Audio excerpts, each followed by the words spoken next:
gap in the lead right now is large enough that Danny is definitely in control of his own destiny. Yeah, the one thing you can say about Danny, especially for this season, he's actually lost playing for top 8 many, many times in the Open Series events, but he's always put up top 16, top 32 finishes. Yeah, he's had deep day 2 finishes at basically all the Opens we've covered.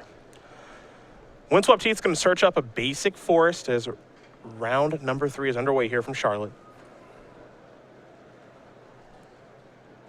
VanMeter going to play an Elvish Mystic, pass the turn back over to Hatch. Hatch will take a draw step. We'll see if he does have a hexproof creature to play on the first turn. He's just got a Dryad Arbor instead, so a slow start here from Matthew. And turn 1 mana acceleration from Chris opens up some very explosive draws.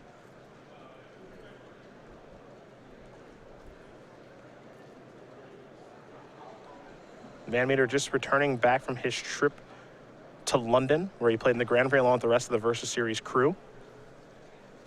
Shout out to everybody who attended Grand Prix London. I know the guys who did go had a fantastic time there. As here is Elvish Visionary off of a forest and a Pendlehaven. And now here comes the Mystic.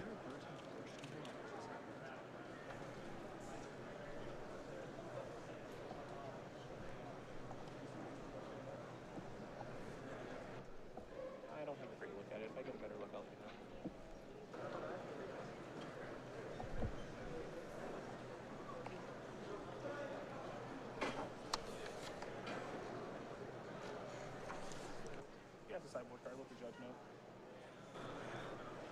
There is a Hyena Umbra. And unfortunately for Chris, he may appear to have a sideboard card in his hand right now.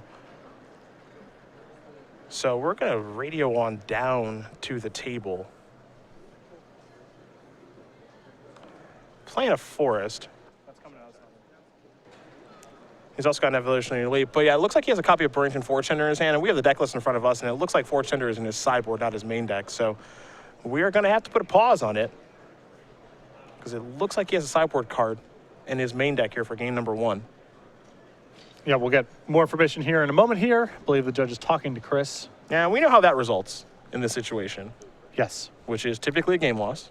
We will, of course, get confirmation on this, but it appears as though there's a Forge Tender in the grip, and taking a look at the deck list, we see one Forge Tender in the sideboard. Pretty common. Be able to, yeah, of course, in these kind of decks to be able to maybe Evolutionary Leap into, we've seen it with Court of Calling, things like that, but that should not be in his main deck. So fortunately, we have the benefit of being able to correct game states like this. So again, yeah, when we have the opportunity to be able to, get a ruling and all that stuff, we'll let you guys know.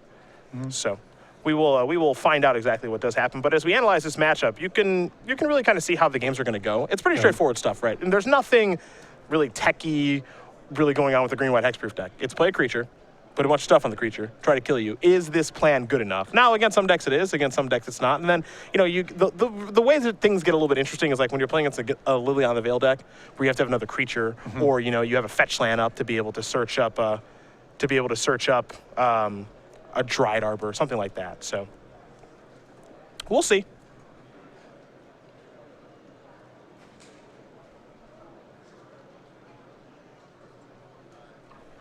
What card is it? All right, the card in hand was a copy of Cloudstone Curio. So, no harm, no foul. Chris has got his deck set up correctly. Just want to make sure that was the case. The old artifact frames look quite a bit like white cards. Yeah. And the art also from a distance looks pretty close too. Matthew going to take a look at Cloudstone Curio. This is where things get a little bit nutty with this deck, because you're able to play an elf, bounce an elf, and this is a way for you to go basically infinite. Yes. You get those Nettle, Sentinel, Heritage, Druid type of setups that we're familiar with in legacy versions of the deck. So Hatch knows what he's up against now. And Chris clearly knows he's up against, because only one deck does this. Yep. That's green-white hexproof. Now here's a Keen Sense as well. Keen Sense is the time-shifted curiosity. And he's going to take that Slippery Boggle. He's going to turn that sideways, as he should. It's very large. Part of the problem that Matthew has in this matchup is all the information on Chris's side of the table is face up. The hexproof deck plays a lot at sorcery speed. It's a lot of enchantments, not a lot of pump spells inside of combat. So Chris knows the spots where he has to block, and he can just take his lumps. If he wants to chump block now for whatever reason, he has the option of doing that. But Matthew can't really trick him very easily. Looks like Chris is just going to take this hit, has no interest in blocking, and also he can use his life total as a resource here too. He can take his hits and set up shop. Again, you know, Matthew gets him low. Matthew gains some life on his end. None of that really matters as long as Chris is able to do his thing.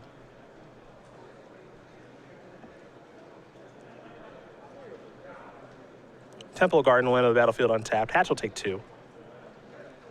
There's another Slippery Boggle, pass the turn back. But it's very straightforward what Green-White Hexproof does. And really, it's the kind of deck that says, can you beat what I'm doing? Yep. And Green-White Hexproof is very good against both removal spells and blockers. Not a lot of decks in Legacy are like that. The problem that Hexproof has is it's a little bit on the slower side, and it doesn't have much interaction for people who are doing unfair things, which is what Chris is doing. Elvish Visionary, a couple copies of Evolutionary Leap in VanMeter's hand. Going to use that Arbor Elf to play a Visionary. Couple triggers, one from the Curio, one from the Visionary. Visionary will resolve first, so Chris will draw a card to get some info. Now we'll see if he wants to return anything with the Curio.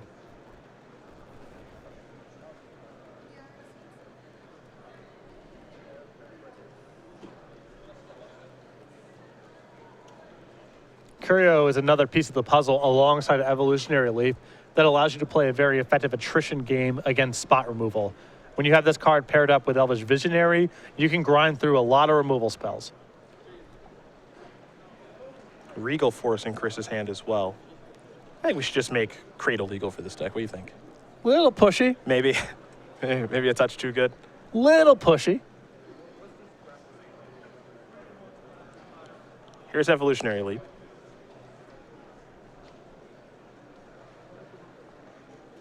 And I've been in this spot before on the other side of the table. If you don't have an effect that it grants trample to your creatures, this is just moat. I mean, there's no progress to be made on the ground anymore. Matthew's got to find a Rancor. He's got to find Unflinching Courage. Spirit Mantle will work too. But if it's just attack. Yeah, you're done from this spot. Yeah. I've been here before. It's an ugly place. There's going to be a Spider Umbra. It's going to be Hyena Umbra first, so he's going to need white mana for that. Whichever Umbra he wants to cast. Okay, Spider Umbra's fine. You just know all the Umbras. I do. I used to play. I know. I can tell. Yeah. Here's a Daybreak Cornet. No photos needed. You are just good. I know. Cornet will give you +3/+3 first strike, vigilance, and lifelink. One thing that it doesn't grant? Not trample. Not trample. So for Chris, you get to use your life total as a resource. Everything's face up, as you did mention. There are no tricks to play around here. Now, there's still an incentive for Chris to do a little preemptive chump blocking out of respect for a trample effect. He may not get the opportunity to chump block every single turn. He's going to sacrifice the Visionary to Evolutionary Leap. Turn over some cards here until he finds a creature. He's got a Nettle Sentinel now. Those cards will go to the bottom.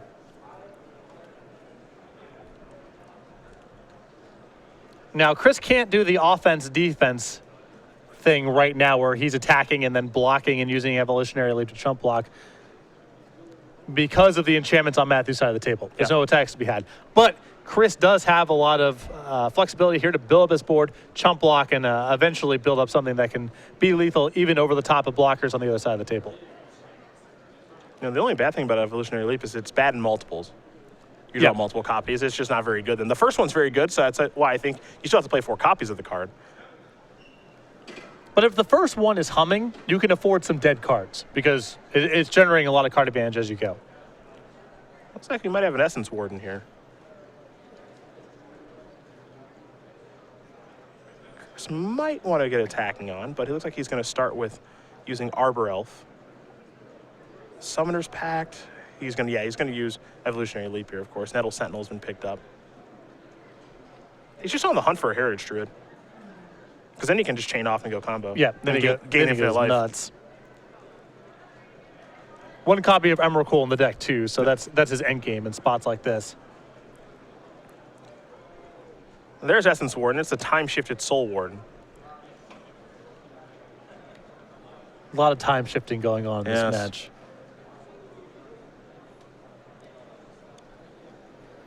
He's going to sacrifice that. Okay. He does play 4 copies of Essence Warden, so he can certainly let one of those go. As you mentioned, I think Heritage Druid is the real prize right now. From there, he goes nuts, especially with all the Nettle Sentinels he's picked up over the last couple of turns. There's an Elvish Mystic. And he doesn't really need the Essence Warden here because one of two things is happening. Matthew finds a trample effect, and then little bits of life game don't really matter. Or Matthew doesn't find a way to give trample, and then you're just locking him down with Evolutionary Leap and chump blocking. Let's see what this one is. Hyena Umbra. No hesitation. It's just, this is like clockwork for me. Now that one, Vigilance, because of the coronet. Yeah. Right.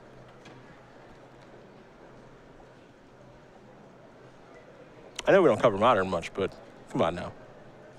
And Green-White Hexproof has fallen off the radar. Yep. We saw, I think, none of it in Charlotte. Oh, yeah, I actually don't think we covered a single match with it. Either or the Invitational. Yeah. I don't think we saw it on either day.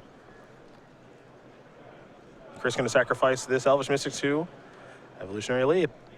Get an Elvish Visionary. There are ways for him to win the game immediately. And evolves Heritage Druid. VanMeter will untap. It's time to draw. Can he find a Heritage Druid to go absolutely nuts? Essence Ward in the draw. Summoner's Pact will work just fine too if he can find one of those. The question Even is, just lands. Yeah. Lands would be good for him too. You know, he's trying to put stuff on the table and activate Evolutionary Leap, and he's just a little jammed up right now. time to draw a card from the Visionary. Temple Garden. Going to one's not none. That might be okay. Yeah, I think he's beat by a trample effect regardless. Yeah, that or Spirit Mantle. Either one of those cards are going to kill him. 2 mana. Looks like maybe just 1 mana. There's Essence Warden. I think he played the Temple Garden tapped. Yep. Any trample effects? Any Spirit Mantles here for Mr. Hatch? Yeah, Keen Sense. It was green, just not Rancor. Now Chris is in double chump lot territory. Yep.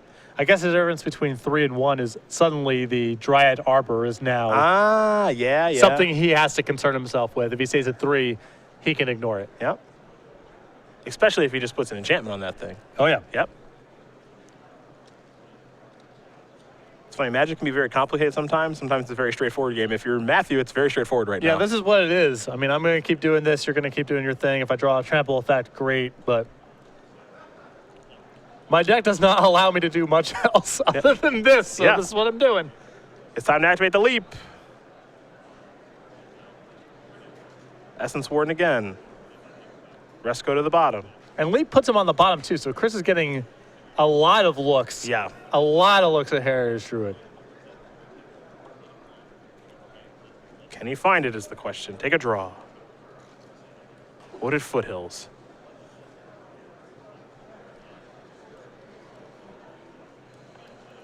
In a way, he almost doesn't want to sack the Wooded Foothills because he's looked at so many cards that are on the bottom. He's loath to shuffle. If he can avoid it, he'll try to avoid it. There's a Warden. Curio's going to pick up the Visionary. He'll redeploy the Visionary, draw a card. Good sequencing. Also gets to gain a life. I think it was an Arbor Elf. Where are you, Heritage Druid? Wooded Foothills. And we got another little elf here. And you can see Chris is trying to not use the Nettle Sentinels. With 2 of those plus a Heritage Druid and the Curio in play, the world's his oyster. Yep. So he's going to be chump blocking with mana creatures, Essence Wardens, whatever, as much as possible. Try to keep the Nettle Sentinel around, so in the event he finds Heritage Druid, he can go crazy. The thing is if he finds Heritage Druid, he can make infinite mana. Yep. And then, he can pick up and replay stuff and all that stuff with Curio. And then he can just activate Evolutionary Leap enough times to be able to find Emrakul. Then he could, sacrifice Emrakul, shuffle back in, do it again. He fully loops if he finds the Druid. He just needs to find the Druid and dodge a trample spell the entire time, or Spirit Mantle, which he has done again. He also gets to gain infinite life, too. Yeah. Because Essence Warden is involved. And he will sacrifice the Foothills. So that means he's going to shuffle the cards that were at the bottom of his deck back into his deck. Now, one thing he gets to shuffle back in here is a copy of Summoner's Pact. Which also plays just fine here. Yep. And now he'll sacrifice Arbor Elf to Evolutionary Leap. Any Heritage Druids to be had? No, Elvish Mystic. Essence Warden will bite the dust. Hatch will gain no more life because the one that was blocked by Daybreak Coronet was sacrificed. And all I can do is pass the turn back. VanMeter, little draw step. And Essence Warden. That's not it. Chris starting to get a little smile here, trying to hit. That is an Essence Warden. Bring back the Visionary. This is a Visionary. Gain a life from the Essence Warden. Draw a card. I think that was a Heritage Druid. I think we're going to start making some things happen now. Showtime, folks. Took you long enough. Hiya! Now, it's a trigger test. 3 green mana.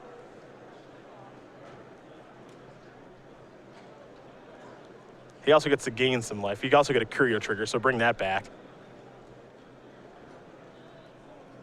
Nettle Sentinel, down to 2 green. Bring this, oh, untap that, because he played a green spell. Trigger Curio, trigger Essence Warden.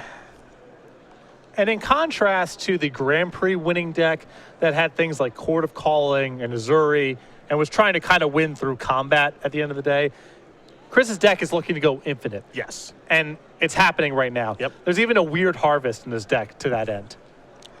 There's a 3rd Nettle Sentinel in hand, too, so now he gets to just easily go infinite. Yeah. Every green spell he plays, he gets to untap Nettle Sentinel and add 3 green mana to his mana pool, so this is super easy. And you can see Matthew starting to fidget with his lands a little bit. I think he knows he's beat. He may sit around here and just wait to see what the kill is. But You got to get your camera time. Yeah. Come on now. Chris has established the loop. Yes. We're not getting out from under this. No, we're not. This is the infinite life loop. So what Chris can do now is he can play every green spell he plays will untap Nettle Sentinel, Curio trigger. So what he can do is he can just bounce Essence Warden, play Essence Warden, bounce Elvish Mystic or Land of War Elves, and just do that. Right. All these iterations leave him positive on mana. He can do them as many times as he wants to. Correct. He can then draw every creature in his deck. Blah, blah, blah. You know, he does whatever he wants to from here. So Chris has explained, okay, that's what I'm going to do now. Now I'm going to draw a lot of cards and find a way to kill you. So do you want to see how I'm going to kill you? I'll explain to you that I'm going to get an Emrakul, which I can loop again and again and again. And just like that, all it took was a Heritage Druid. That was the only piece needed to unlock all of that. And for that, Chris VanMeter does win game number 1 here over Matthew Hatch. Evolutionary Elves up a game over Green-White Hexproof. Very nice. Hey, it does show the Emrakul. Had to fade a couple effects there out of Matthew's deck, but once Evolutionary Leap got into play in concert with a sea of chump blockers, without trample, without protection from creatures, Matthew's deck can't really get out from under that. Chris missed for a while there, but you know, he's only going to miss for so long. Hey, Matthew missed for a while there too. Yes, it's true. Matthew does have 4 copies of Rancor, and a copy of Unflinching Courage, and then 3 Spirit Mantles. So he was on 8-outer to get out of that situation. Yep. So he definitely had some outs there, but was unable to find it. We'll take a look at the sideboard, see if he's got anything here to help. He's got 2 Nature Claims, 2 Qasali Pride Mage, 2 Relic of Progenitus, 2 Gaddock Teague, 3 copies of Suppression Field, 3 Leona Sanctity, and then a Torpor Orb. So not a whole lot going on here. I think the 2 copies of Qasali Pride Mage are reasonable, as you saw Curio and Evolutionary Leap. Torpor Orb, very, very good in this matchup. Shuts down a lot of the comes into play triggers from Elves. Also shuts down Cloudstone Curio. So that's a big deal. That's a big deal. Yeah. I played against an Elf deck sort of similar to Chris's deck, not nearly as powerful. This was a couple of years back. And Torpor Orb basically made my opponent's deck burst into flames. They could not play they could not play against that card. So that's a big one in Matthew's sideboard. What does CVM have on his side? 2 copies of Ranger of Arrows, 3 Court of Calling, a Reclamation Sage, a Scavenging Ooze, an Eternal Witness, 2 copies of Spell Skite, a Back to Nature, 3 Dismember, 2 copies of Birch and Forge Tender. Going to be sideboarding pretty light here, I would imagine. The copy of Back to Nature and the Reclamation Sage seem pretty easy to bring in. I don't mind the Court of Calling here, as Matthew isn't really going to contest Chris's board. Chris is going to be able to build up, and Court of Calling is very powerful in those games. And the Dismembers, there's not a lot of targetable stuff in the Hexproof deck, but there's enough where maybe he wants it. I doubt it, but it's an option for him. It's very unlikely. I mean, what he gets to target is Core Spirit Dancer and the Dryad Arbor. Then there are the 8 Hexproof threats. It's very, very light, but sometimes the Hexproof deck just has to do that sort of thing. They don't have one of the boggles. They have to start enchanting whatever they have. They're probably, and Matthew's going to be very aggressive about doing that in this matchup because Chris doesn't play with a lot of creature removal, so it looks pretty safe. Like I said, I don't expect Dismember to come in, but it's a possibility. Well, these players will shuffle up for game number 2. Matthew Hatch will be on the play. In the meantime, we talked about how Chris VanMeter got second place at the Season 2 Invitational. Well, first place was Ali Antrazi, and that's why he's got this beautiful Angel token. He's our Season 2 Invitational champion. We'll see him at the Players' Championship, but for now, you can get his Invitational token, and here are a couple ways to do it. Yeah, you're running out of time, though. You get him if you register for any of our 2-day $20,000 Open Series events. Any of the 5K Premier IQ players, both the ones that we hold here at the Opens and at your local store, and any order from StarCityGames.com, $5 or more. But we have another invitational coming in a week. We're going to have a new champion, a new token. So if you want to get your hands on the Ali Antrazi token, either sign up for one of our large events as soon as possible or place an order from StarCityGames.com today. And Ali is our current defending Invitational champion, but for how long is the question, because we got our Season 3 Invitational next week. Now, you laugh, because what I'm implying is that he could go back-to-back, but I see Tom Ross here this weekend, and it can happen. I believe Season 2 and Season 3 of last year. That is correct. That is correct. Got the job done with Boss Sly and Infect in both of those tournaments. A lot of iconic wins over those 2 invitationals too. Yes. 2014 was the year of Tom Ross. Mm-hmm. We'll see who 2015 is the year for. Some players have a really good year so far this year in the Open Series, though. Tom in the house. Oh yeah, infecting. I hope so. I haven't got the opportunity to talk to the boss this weekend, but I have to imagine it. I went up to him. I asked, "What are you playing this weekend?" And he just goes, "Main deck Piracy Charm." Like the fact that it's infect is already that's not even worth discussing. Just main deck Piracy Charm. Now it's about the intricacies of the list. Right.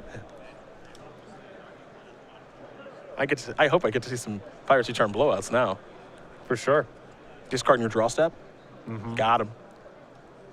Island Walk. See, the easy mode's +2/-1. Yep. That kills Dark It's Confidant. Funeral Charm, except it's Island Walk instead of Swamp Walk. Yeah. My first Pro Tour, I played with Funeral Charm. Used all the modes. Nice. Did not win a lot of matches. But that doesn't matter. You used all the modes, like a bingo card. Had 2 of them. Used one to give 100 Wumpus +2/-1. Used the other to give it Swamp Walk. And that's lethal. So I'm familiar with Piracy Charm. It was actually a significant card because it was a way for blue decks to kill Dark Confidant. Yeah, no, absolutely. So definitely, it's definitely had its time in Standard in some other formats. I generally enjoyed that the 100 Wumpus need a little help across the finish line. Yeah. So +2/-1 and then walk on those swamps. All right, well, it was against Reanimator, so the ground was pretty well locked up. Okay, yeah, that makes sense. Bring that card back. What? The Wumpus. 100 Wumpus was bad even when people didn't play with creatures. Yeah. Now, I think it would be pretty rough. That would be horrible, but it's charming. It is charming. I mean, 4-mana 6/6 blank probably does not show up in standard decks. That thing's got trample, right? No. No. Okay. Maybe a little worse than I remember.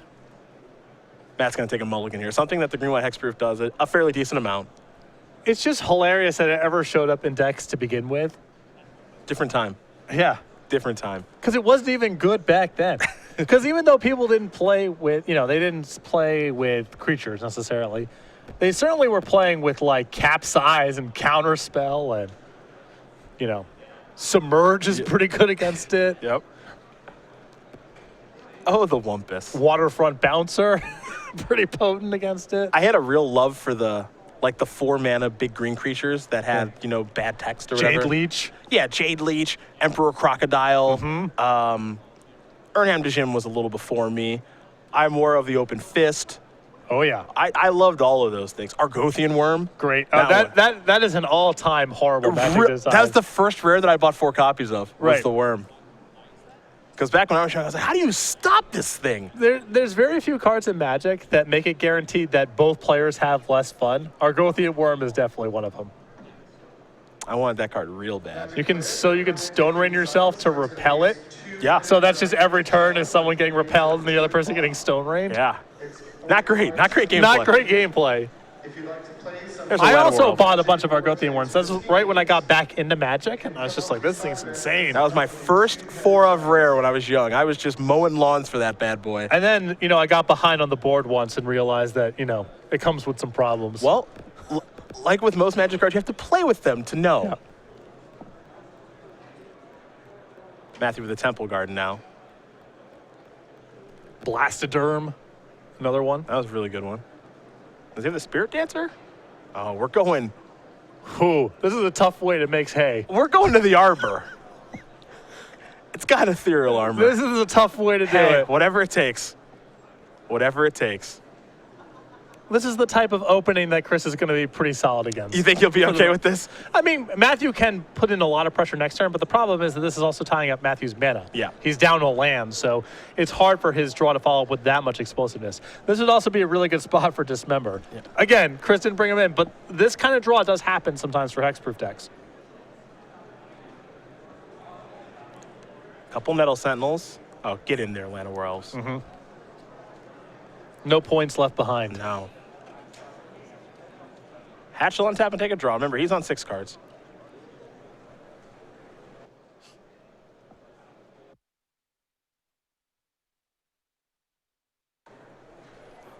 What's the big follow-up? Rancor. Would have been a game-winning card last game. Now he's going to maybe sacrifice that Windswept Heath. Dryad Arbor just getting bigger and bigger as it comes in the red zone. It's got first strike, too, because of the ethereal armor.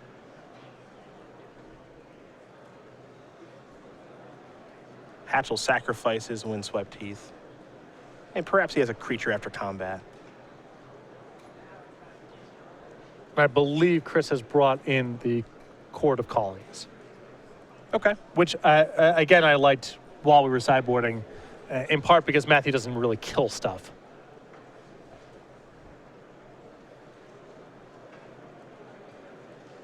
Love the one weird harvest in this deck. It's a nice little brew card. Yeah.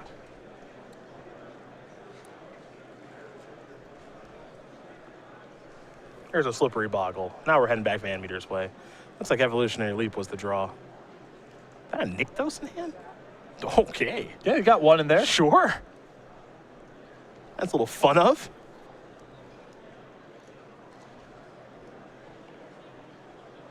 Guess the mana requirements aren't too strict on this deck. I mean, it's the only land that doesn't generate green mana. Yeah.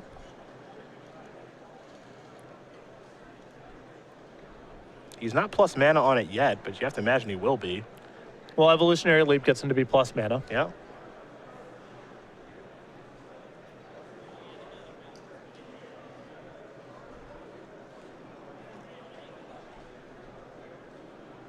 VanMeter's sizing him up. Well, from Chris's side of the table, you got to figure, I probably got one more turn, but not 2. So he can spend this turn setting up shop and then try to go off next turn.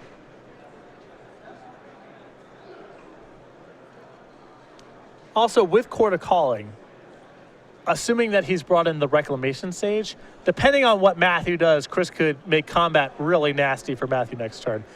You take away his whatever's giving first strike. Now you block and trade, and Matthew's really far behind. Yeah.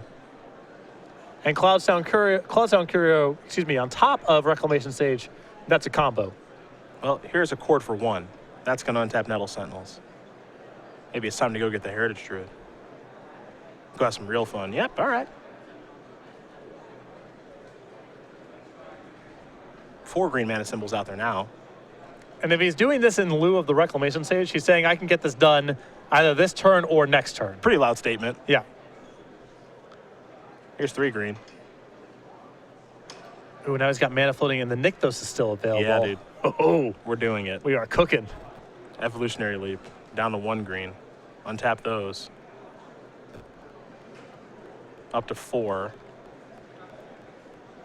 Matthew might just be dead. Yeah, I mean, this is such a low base to go off from.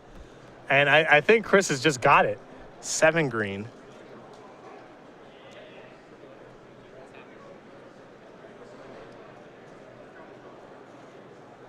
It's going to use one. Yep, sacrifice this to leap.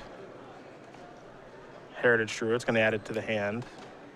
That's a green spell to play to untap. Oh, here's Curio. Uh-oh. Yep, so now he's down to 3 green. Play this. Down to 2. Untap these. Return that one. Up to 5, down to 4. Okay, inf. Yep. That was easy. Jeez. Yep, down to 4. Return the other Heritage Druid. Up to 7, down to 6, up to 9. Yep, okay. So that's infinite green mana. That part's over. That was really hard to accomplish. And now evolutionary leap cycles. Every creature's got infinite mana. Yep. He finds his Emrakul or whatever.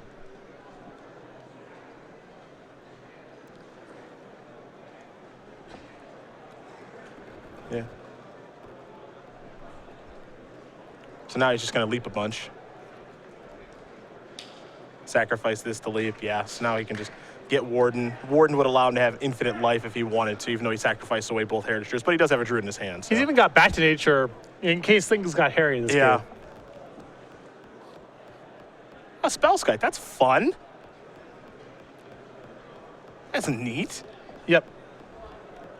Yeah, so Chris has infinite green mana, and now he's working his way through his deck with Evolutionary Leap. So every creature that he finds, he's just going to sacrifice. He's going to leave these 2 Nettle Sentinels on the battlefield. I think it's just a search for Emrakul here. Right, this is just a cycle. He'll get to draw a card with Elvish Visionary when he casts it, so if he does cast it. Yeah, he's going to start with Heritage Druid instead. And now Visionary. Oh, well, now he draws his whole deck. Yeah. Now, he's got to be careful with how he announces it, obviously, but 1 by 1 I go. So I'm going to do this a bunch. I'm going to find my Emrakul, and Matthew's reaching for the Temple Gardens now. Yeah. Will you show me your Emrakul? Oh, that's convenient. Matthew has 6 permanents on the battlefield. Perfect. That's how you draw it up. Flawless. Chris VanMeter going to win this match over Matthew Hatch 2-0. Evolutionary Elves will take care of Green-White Hexproof. I think it's a bad matchup for Hexproof. It feels that way. I mean, again, the Hexproof strategy, it's one of the few creature decks you can play in Modern that's powerful against both blockers and removal spells. You're able to beat both of those things. But someone who's just accelerating into something unfair, you don't play to the board and you don't interact with your opponent's